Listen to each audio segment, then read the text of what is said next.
Crime Stories with Nancy Grace. In the last days, a notorious misogynist, woman hater, alleged sex trafficker, and online influencer with a huge social media following. Don't ask me why people follow this guy. Andrew Tate and his creepy brother detained in Romania and handed a UK arrest warrant. Looks like the Brits did what the US was afraid to do. I'm Nancy Grace. This is Crime Stories. Thank you for being with us here at Crime Stories and on Sirius XM 111. That's right. The online influencer Andrew Tate, with literally millions of followers, go figure, was detained and handed an arrest warrant issued by the British government. Tate, 37, and creepy brother Tristan Tate, detained.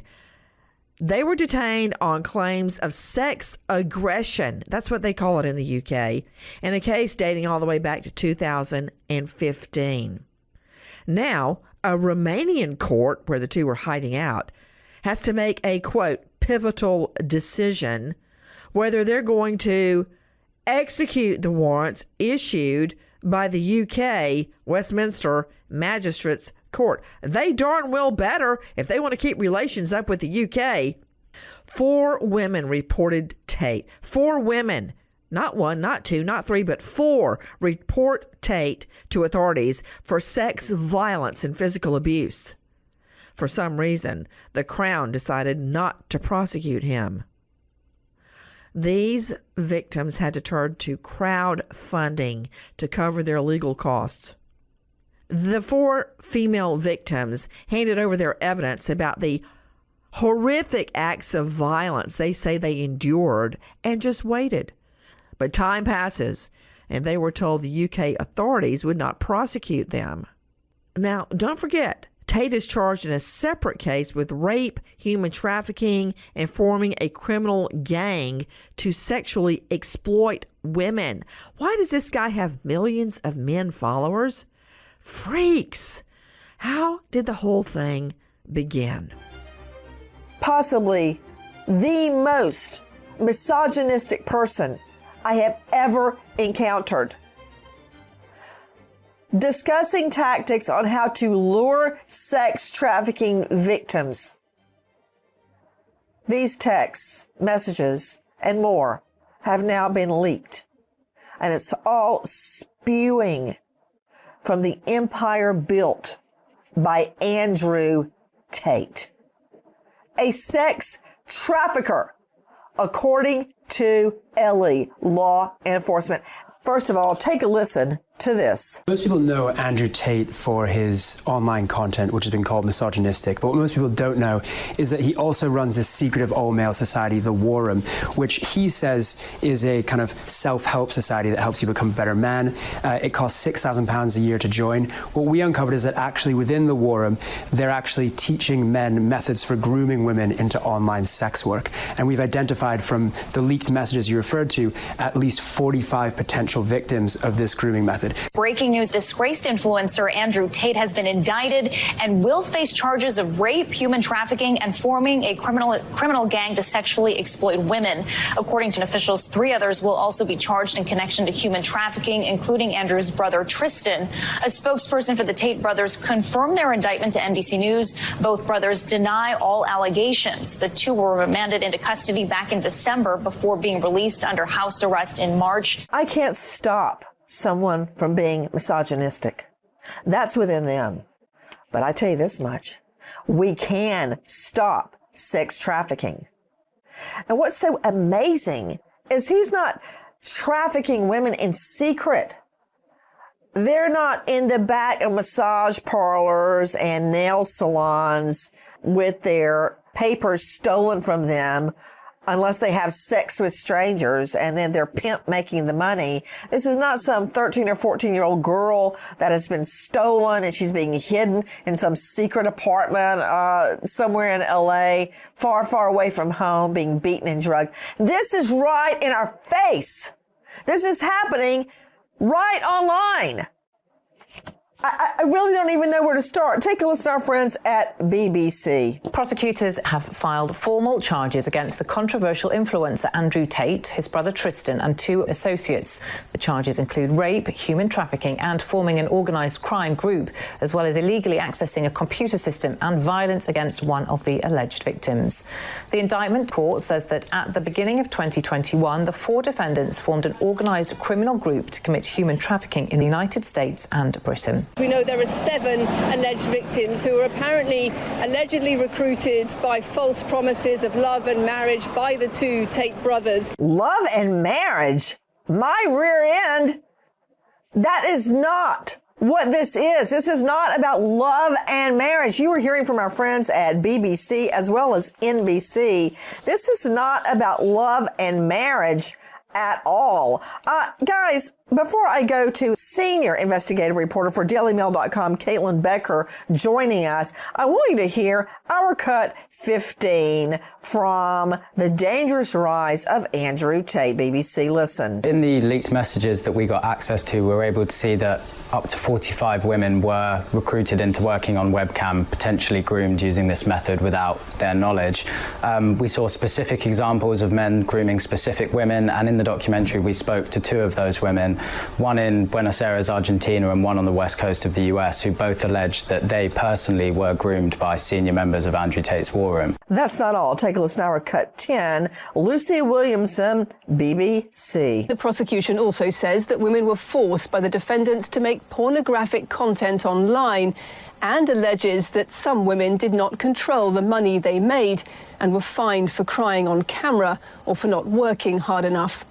A spokeswoman for the Tate brothers said that they vehemently denied the serious allegations against them. Joining me in all-star panel to make sense of what we know right now, straight out to senior investigative reporter for the DailyMail.com, Caitlin Becker.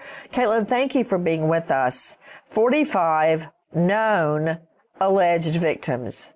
There are actually victims in multiple countries. That's not unusual. Do you remember the initial search for Natalie Holloway?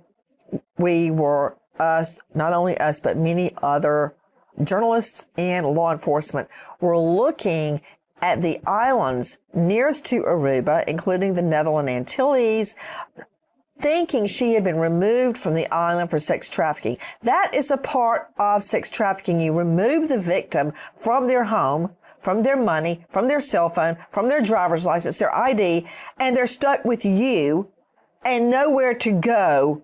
And they're being beaten and drugged, and they're taken away from their home. The fact that this conspiracy to sex traffic is in many countries, it's hard for some people to believe, but this is the way sex trafficking works. Who is Andrew Tate?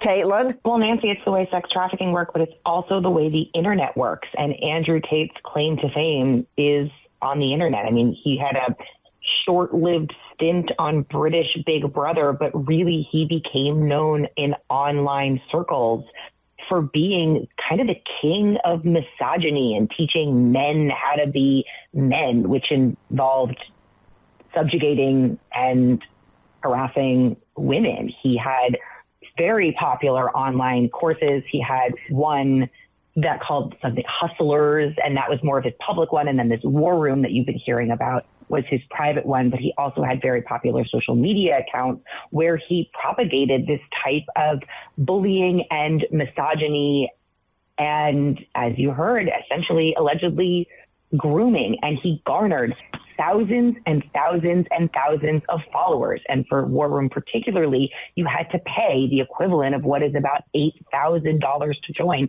So he's then profiting off of this and corralling like-minded men to listen to the types of sort of vile information that he's spewing. So the conspiracy goes far and wide. You not only have Andrew and Tristan Tate, the brothers who were at the head of this, that sort of the head of the snake, but you also have all of those war room members. So you can imagine how far this could go. I mean, we have alleged victims. There are 7 in the indictment, and they are from all over the world, several in Europe, at least 1 in the United States. All of their identities are being protected. We are also hearing potentially 45 others from these leaked Telegram messages that the BBC obtained. But Nancy, those messages are only for 1 year. So you have to imagine in 1 year, if there's 45 potential victims, I can't even fathom how many that could be if we add in all of the other years that we don't have the messages for.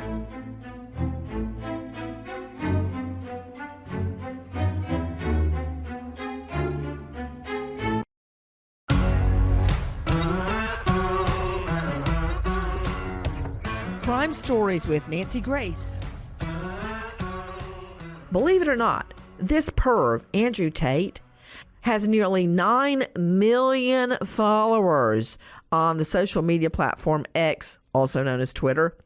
He repeatedly claims prosecutors have no evidence against him and that there is a conspiracy to, quote, silence him. Okay, when you start talking about conspiracies, you'll lose me.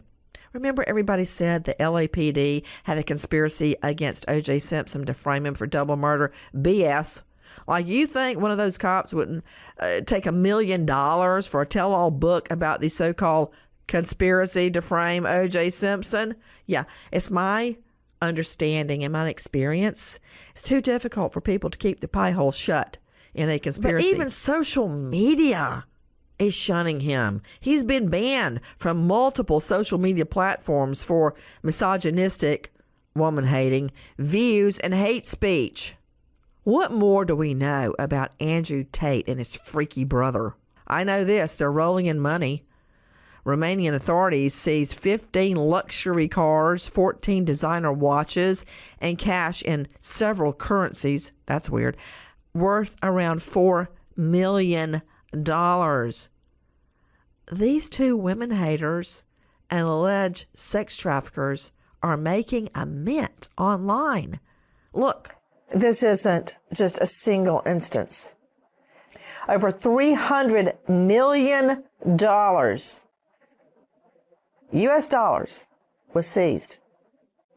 That is the tip of the iceberg with how many people this guy is controlling and how many women are being subjected to sex trafficking, forced pornography, being raped, being beaten.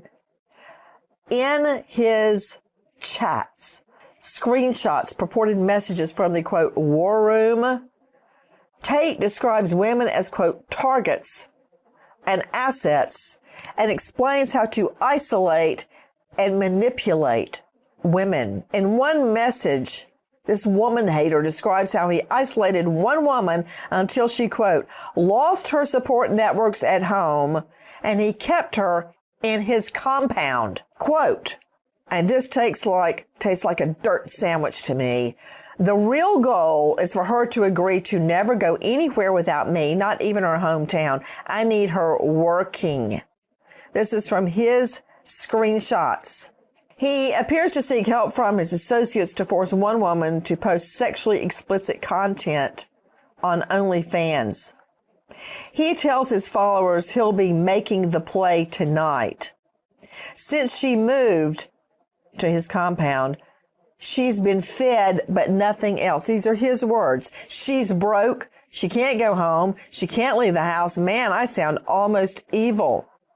Guys, this is such a huge operation. Take a listen to our cut 2, Lucy Williamson. The charge of human trafficking is an umbrella charge, and within that there are several counts against each of the 4 defendants. We're also getting some information from the organised crime unit about the assets that have been seized, properties, cars, luxury watches, but also more than $300 million in cryptocurrency.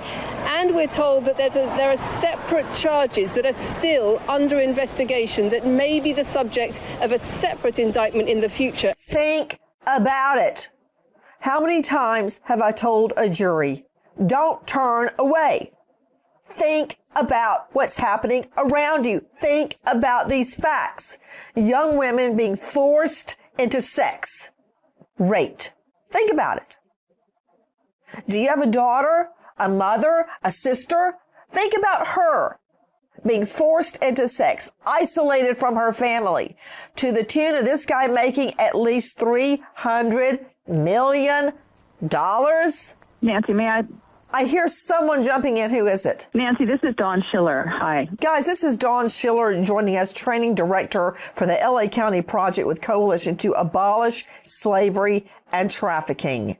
She's the best-selling author of The Road Through Wonderland, Surviving John Holmes. Dawn, please jump in. Go ahead. Thank you. I also call myself a lived experience expert, and that's what we do when we go out and teach and train around human trafficking. So when I hear the word grooming a lot, what it really applies to is the recruitment. Grooming is recruitment under the umbrella of what is human trafficking. And luring somebody in on their vulnerabilities based off of needs for love and attention, whatever that is, because they didn't have it at home, is really a classic form of recruitment into where the victim is then now kept in by force, fraud, and coercion. And coercion is all types of things. The fraud is this promise of love that never turns into love. It's always like having to force you into doing something. Guys, I'm looking online at Andrew Tate's leaked text. Wait a minute. This is about maximum difficulty you experience in the business. If we all agree on that, I'll give you a play-by-play of what I try. I do this for every girl I get to work. If you guys see the value, you guys can use your bottom bitch to do whatever G is doing. You are never going back to your hometown, even to visit without me. You understand? That is part of his technique. These are his words, not mine. It goes on and on and on. One defendant accused of raping one woman twice using intimidation, constant surveillance, and claims that the victims were in debt. Take a listen to our cut 8 from BBC. Prosecutors outlined the testimony and the evidence against Andrew Tate. It includes transcriptions of text and audio messages which appear to show how the alleged trafficking operation was managed and the apparent coercion, control and abuse of women by Mr. Tate and his co-defendants. In one transcribed exchange, Andrew Tate appears to coerce an alleged victim into group sex using abusive language. His brother Tristan is also quoted in prosecution transcripts, allegedly talking about slaving women for 10 to 12 hours a day. Slaving women from 10 to 12 hours a day.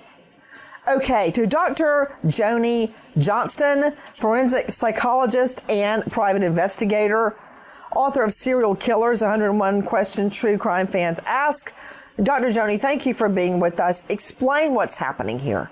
Well, I think the scale or the potential scale of what is going on is mind-boggling, but the actual techniques that we're hearing about, how many times have we heard these, Nancy? Just isolating people from their loved ones, from people they care about, the abuse, the coercion. We've heard this in a million different ways. It's the way to isolate and control your victims. And it's something we've heard over and over again. Guys, you think this hasn't happened before? It's happened so many times before. Sex cults, and it's always women and children who are subjugated, who are raped, who are sodomized, who are forced into peeping out for other guys. Take a listen to our cut 19. We're talking about NXIVM. Listen. Allison Mack is due in court facing sex trafficking charges after being accused of involvement in helping to recruit women as alleged sex slaves for a secret sorority within an organization called NXIVM based out of Albany, New York. Mack gave a testimonial for the group. When I first came, I had on the surface something that seemed to be like the perfect life for a pretty good life. Keith Raniere, the leader of NXIVM, is facing charges including sex trafficking and forced labor conspiracy related to that secret sorority. Cheryl McCollum joining me, founder and director of the Cold Case Research Institute. You can find her at coldcasecrimes.org. Cheryl, thank you for being with us. NXIVM is a U.S.-based sex cult where people were actually being branded and beaten right here under our nose, including celebrities. The only thing different here with Andrew Tate is he's rubbing our face in it. It's right here on the internet. He's going out to the most expensive restaurant he can and videoing his celebration after getting to walk free on this. Nancy, I think some terminology here is going to be important. Terminology? Yes. My rear end. How is terminology going to put this guy behind bars? Terminology? What does that matter to me? Because they need to understand who he is. They keep using words like grooming. Who's they? Today on the show, people have said grooming. That implies over time. Listen to me very carefully. There are 3 types of pimp. There's the CEO pimp, there's the Romeo pimp, and there's the gorilla pimp.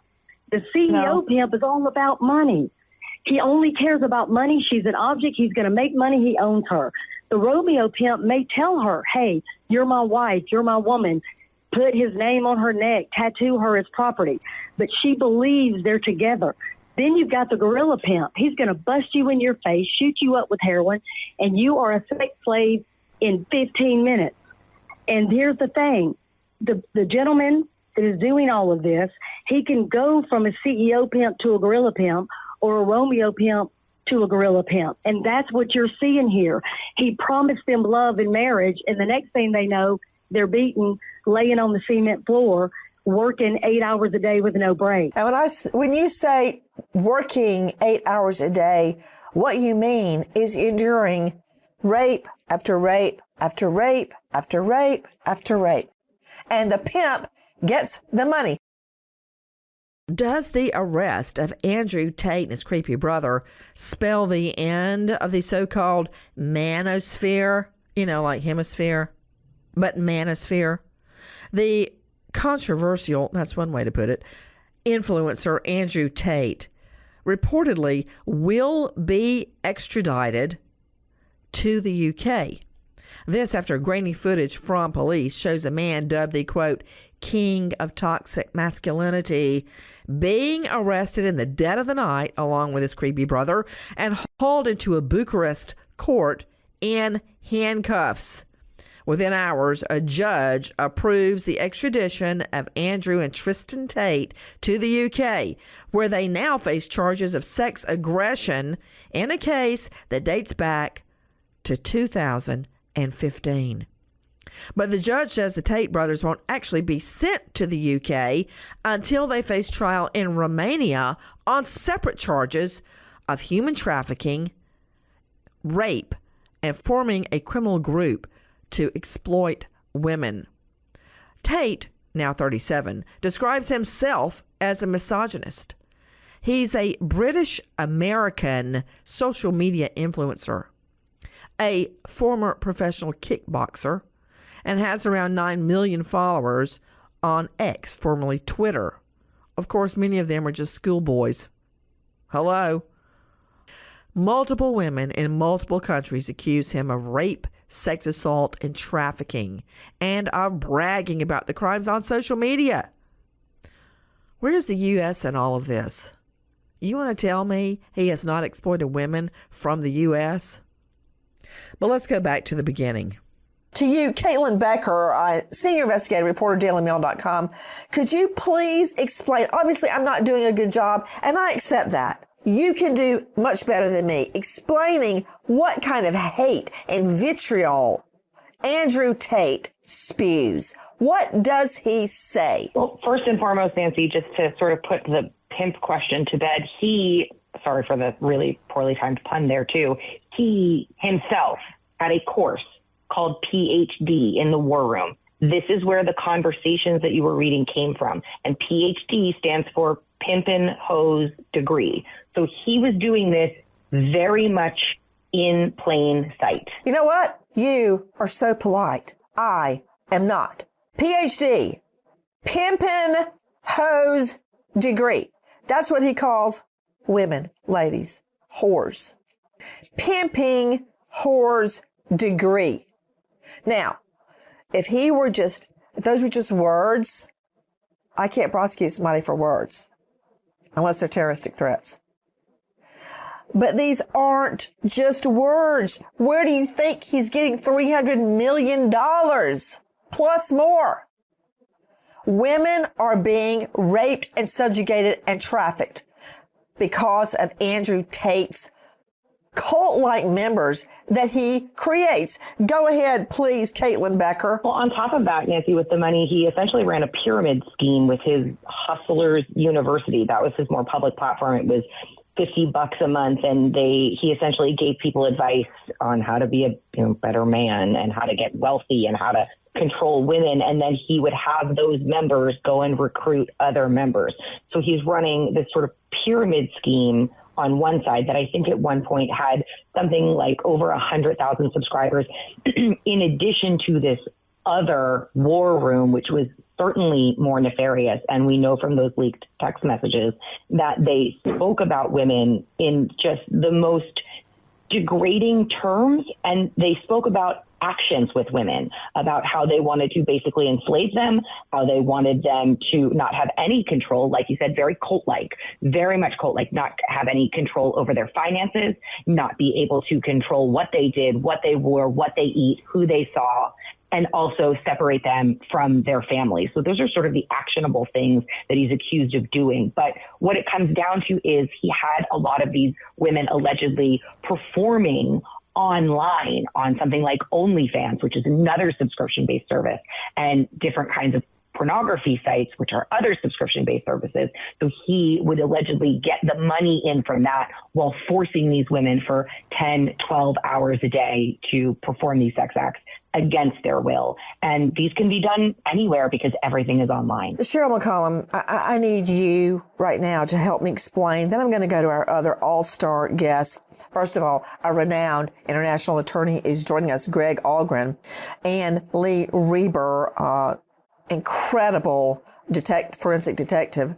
Cheryl, I'm not making it clear, I don't think. I need you to help me. I cannot expect everyone in this room or everyone listening right now to understand the outrage that I'm feeling. I think you have to go and you have to either be a sex assault victim yourself, which guess what? You'd be really surprised about the people you know that are sex assault victims that have never mentioned it. You'd be very surprised. Unless you are a sex assault victim or have worked with sex assault victims, or you have gone and you have seen for yourself the lives of these women in the back of the nail salon, in the back of the massage parlors, in the apartments, the houses where they are beaten and drugged and raped by multiple men a day. And their lives are torn apart. And they are never the same. The beatings, the humiliations, these women, these girls just go numb. And while I often say, yeah, you can go on, you can go forward in their life. Yeah, you can. But they are forever wounded. Their psyche is forever messed up. Help me, Cheryl. I can't describe the stench, the smell, the anguish, the numbness that these women are living through. Right now, while we're talking about which word to use, they're being raped and sodomized and beaten right now, Cheryl. Nancy, I think you're doing a beautiful job, but I know for us on the street level in law enforcement, it is so difficult when you find a location and you kick that door in and you see somebody that's about 12 years old and they're scared to death to come to you. They're scared to death to talk. They will not give the person's name up. They will not tell what's been happening. They don't want to be reunited with their families. Everything in their life is upside down. And when you're talking about trying to help somebody and, bring them back home and get them to a place where they can maybe even go back to school, it's almost impossible. Now, Cheryl, hold on. I want to talk about grown women. Okay. And yes, everything you just said was right. Mm-hmm. But these women, it's like the ladies that I work with at the Battered Women's Center. They're so beaten down and drugged, and it's horrible. I mean, think about it. It's not much different for us if she's 21 or 35. Everything has been flipped for her. The paranoia is real. The drugs they were giving them is real. The beatings are real. So you are so afraid to go against that person. It doesn't matter what somebody in law enforcement says, what somebody in your family says. You believe this person that's been beating you, that's been drugging you, that's been sexually assaulting you is still in control of you, even if they've been taken to jail. This is Dawn Schiller again. I don't think I am a survivor of all of that. That is exactly what I went through. I went through that with John Holmes. I went through that with almost 6 years of being hidden, being beaten, being addicted to drugs, being forced into prostitution, being forced into crime. I did all of that. I know that trauma is a life sentence. So I feel you and I hear you on that on a big level. And I do care about these women and I understand what they're going through. What he's doing, I agree with you 100%, is absolutely egregious. That he's just throwing it in people's faces is even more insulting to survivors and to victims who are still out there scared to death to speak up. You don't know you're a victim when you are coming out of that. You've been brainwashed into believing that you did it to yourself, that you consented to all of that. That's part of the tactics that they use. That's part of the way that these women are trapped.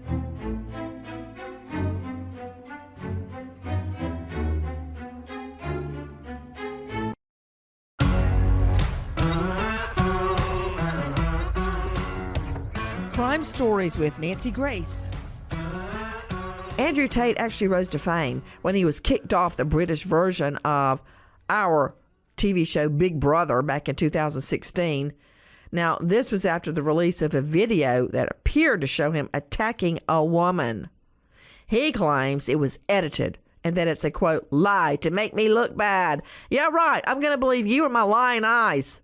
Chew on that, Tate. He's been banned from other social media platforms like Insta, TikTok, Facebook, YouTube. For some reason, he's still on Twitter/X. Now, briefly, Twitter, aka X, did ban Tate because he wrote women should bear, quote, some responsibility, quote, for being sex assaulted. Okay. Yeah, but then he was reinstated. Why? Why, Musk? Why, Elon Musk, was he reinstated? Tate has videos with the hashtag Andrew Tate that have been watched literally billions, that's billion with B as in brother, on the TikTok platform, making him one of the most viewed figures, spewing his hatred. Greg Algren is joining us, as well as Lee Reber. Greg, high-profile international lawyer with the US-MX Law Group. Listen to this. More of the messages and the misogynistic hate spewed by this alleged sex trafficker. This is in his war room. Instructs members to, quote, punish victims that would be women for transgressions by having her get our name tattooed on her. One group leader, called a general, describes how he hit a woman in the head with her own keyboard when she complained about something. The woman who worked for him then went in the room and worked 7 hours without a break. It goes on and on and on about how to beat and control women, to perform pornographic acts, group sex, many online, many on screen. Greg Algren is joining us. Greg, a lot of what I know from these alleged messages of Andrew Tate's, I can't bring myself to repeat on the air. But let me ask you, what can the U.S. do about it? Because there are so many victims here, I believe, including one victim whose name has somehow been leaked, and all these a-holes working for Tate or working under Tate have actually started trolling her and sending this woman death threats. I mean, what are we going to do about it, and what can we do about it? Sure. So the situation is just it's so outrageous that it cries out for legal accountability. And I think, eventually it has to catch up with all of them in a permanent way. because Andrew Tate is a citizen by birth of the United States. And so he can flee the country, but he can't lose that citizenship. And that means the U.S., with its network of mutual legal assistance treaties, is always going to have an interest. Perhaps, it's a question of sort of capturing the attention of law enforcement, but the U.S. has the means to catch up with him wherever he is and ensure there's some legal accountability. So it needs to happen. A lot of times it's very, very slow, it's bureaucratic, but it's a process that is, it can be virtually impossible to escape from once it gets started. So hopefully we'll see sooner rather than later that legal accountability. There's a structure for it. It just needs to be engaged. I want you to hear this.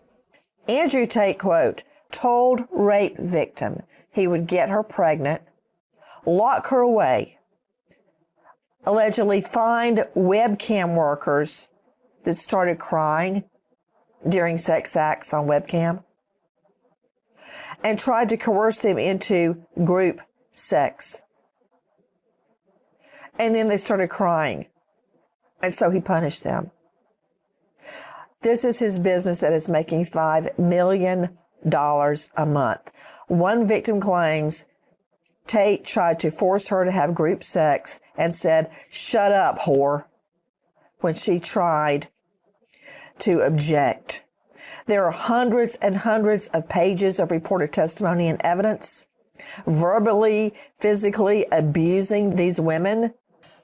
One woman tells prosecutors Tate would rape her while holding her head so she couldn't move and threatened to get her pregnant. I mean, it goes on and on and on. He would take her clothes and shoes away from her and continue to beat her.